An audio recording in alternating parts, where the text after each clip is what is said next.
வணக்கம் சார். வணக்கம்மா. இன்னைக்கு விவசாய சார்பா நான் உங்கள்ட்ட சில கேள்விகள் கேட்க வந்திருக்கேன். கேட்கலாமா? கேளுங்கம்மா. சார், இந்த விவசாயிகள்லாம் பயிர்கள வைரஸ்ன்னு சொல்றாங்க. அப்படின்னா என்னது சார்?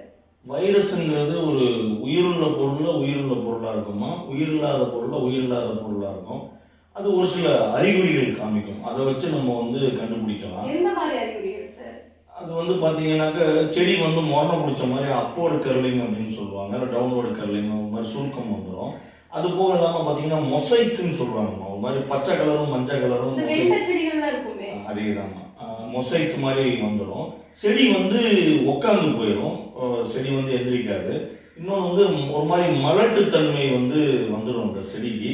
பூவே பூக்காது. அப்படியே பூத்தாலுமே பெரிய அளவுல காய் வராது. இந்த மாரி அறிகுறிகள் இருந்தா அதாம்மா வைரஸ். சார், இப்போ இந்த வைரஸ் ஒரு செடிக்கு வந்துச்சுன்னா அடுத்தடுத்து பரவுது அப்படின்னு விவசாயிகள் சொல்றாங்க. எப்படி சார் அது பரவுது?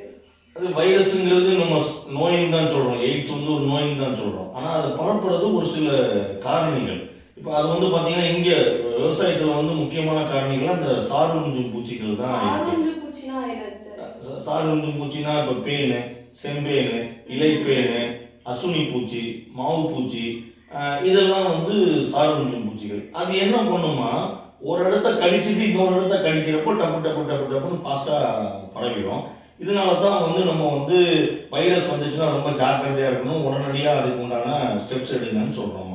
Okay sir. இப்போ இந்த வைரஸ் வந்துச்சு அப்படின்னா எந்த அளவுக்கு ஒரு விளைச்சலை பாதிக்குங்கிறத சொல்ல முடியுமா?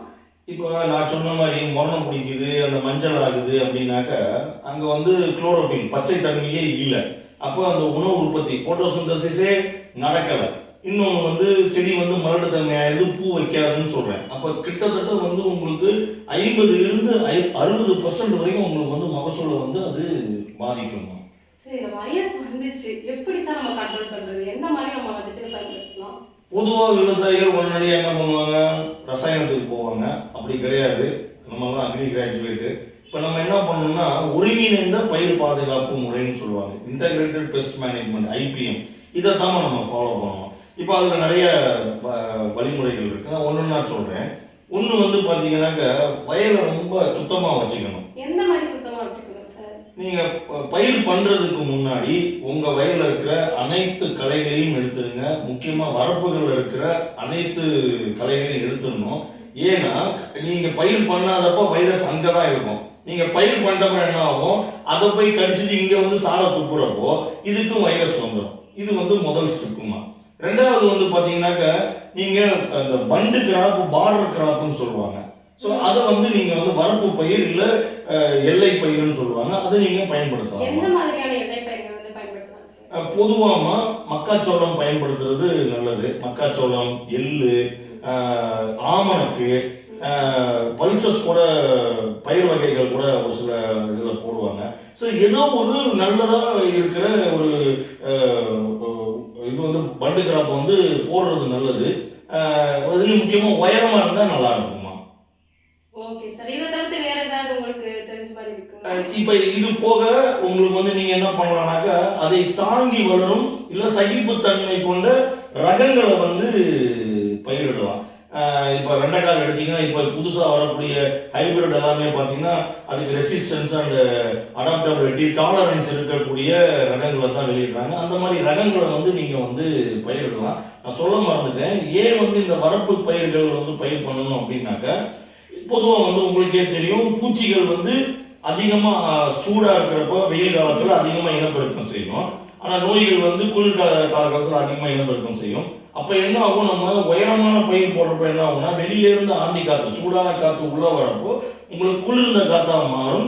அப்போ உள்ளே இருக்கிற இந்த சாருஞ்சும் பூச்சிகள் இனப்பெருக்கம் கம்மியாக ஆகும். அந்த மைக்ரோ கிளைமேட்னு சொல்லுவோம், அது குளிர்ச்சியாக இருக்கும். இதை நீங்கள் சுற்றில இருக்கிற வரப்புலையும் போடலாம், உள்ளே இருக்கிற குட்டி குட்டி வரப்புலையும் நீங்கள் போடலாம். இப்போ நான் மொத்தம் 4 மெத்தட் சொல்லிட்டேன். இது போக உங்களுக்கு இதெல்லாம் கேட்கலைனாக்கா, அதான் நீங்கள் ரசாயனத்துக்கு போகணுமா.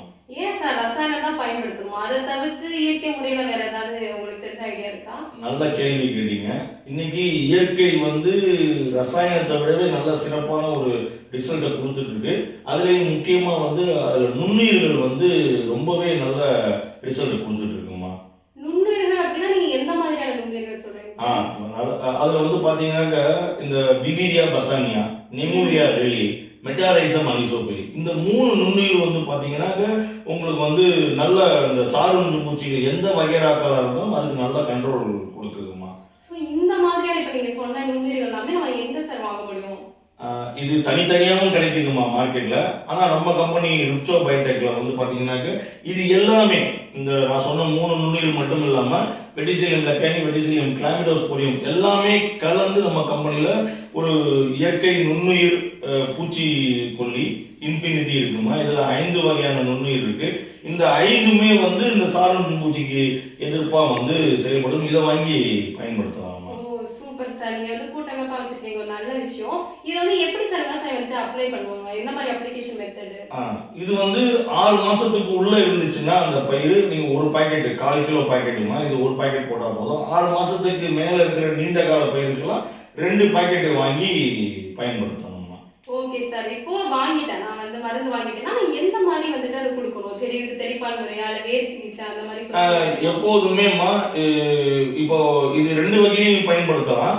அதிகமா தாக்குதல் ஆயிடுச்சு அப்படின்னாக்கா முதல் டோஸ் வந்து நீங்க தெளிப்பு தான் பண்ணணும், ஸ்ப்ரே தான் பண்ணணும். அடுத்த 2 டோஸ் வந்து மருந்தும் விருந்தும் 3 நாளைக்குன்னு சொல்றோம். ஸோ அதே மாதிரி தான் நீங்க வந்து முதல் டோஸ் வந்து ஸ்ப்ரே பண்ணிட்டு 2வது டோஸும் 3வது டோஸும் வேர் சிகிச்சை கொடுக்கணும். இப்போ வந்துட்டு அப்புறம் பண்றீங்க அப்படின்னாக்கா உங்களுக்கு செலவினங்கள் அதிகம். வர்றதுக்கு முன்னாடியே பண்ணிட்டீங்கன்னா செலவினங்கள் கம்மி. ஸோ வர்றதுக்கு முன்னாடி ஆரம்பத்திலே எவ்வளோ சீக்கிரம் கொடுக்குறீங்களோ அவ்வளோ நல்லது. 3 டோஸ் கொடுத்தா ரொம்ப சிறப்பாக இருக்குமா. இந்த மருந்து வந்து நம்ம எந்த பருவத்தில் வேணா பயன்படுத்திக்கலாம், எப்போ வேணா நீங்க பயன்படுத்தலாம், வருஷம் ஃபுல்லா பயன்படுத்தலாம். ஓகே சார், இதை வாங்கி நான் அப்படியே வந்துட்டு தேங்காய் கலந்து அப்படியே கொடுத்துடணுமா இல்லை அதுக்கு முன்னாடி ஏதாவது வழிமுறைகள்? இது சொல்ல மறந்துட்டேமா. இது வந்து நம்ம ஆல்ரெடி இது வந்து டெக்ஸ்ட்ரோஸ் கேரியர் மெட்டீரியல் தான் கொடுத்துருக்கோம். இது வந்து உள்ள இருக்கிற நுண்ணுயிர்கள் வந்து கிட்டத்தட்ட நம்ம சொல்ற மாதிரி 1 கிராம்ல 1 கோடி நுண்ணுயிர் இருக்கும், உறக்க நிலையில இருக்குமா. இதை வந்து நீங்க என்ன பண்ணணும், எப்படி வந்து ஒரு விதை தண்ணி பட்டாதான் முளைக்குதோ அந்த மாதிரி இது வந்து பாத்தீங்கன்னா நீங்க வந்து ஒரு 4-5 நாள் குறைந்தபட்சம் வந்து நீங்க வந்து தண்ணியில வெறும் தண்ணியில ஊற வைக்கணுமா.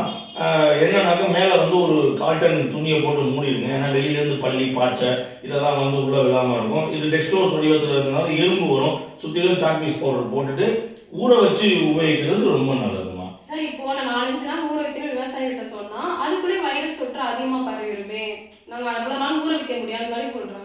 இப்போ ஆக்க பொறுத்தோம்னா ஆளை பொறுக்கணும். இப்போ நம்ம வந்து வேற வழி இல்லை. இதனுடைய பயன்பாடு உங்களுக்கு முழுவதுமாக கிடைக்கணும்னா நீங்கள் வந்து கொஞ்சம் 4-5 நாள் பொறுமையாக இருக்கணும்.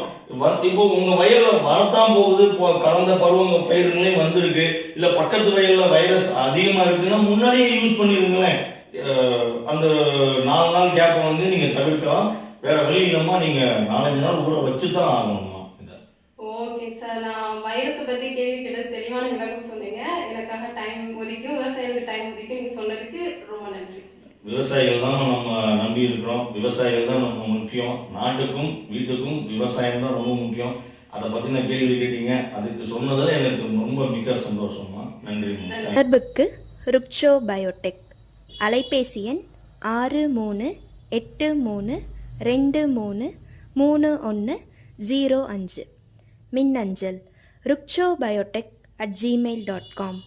இணையதளம் www.rukchobiotech.com.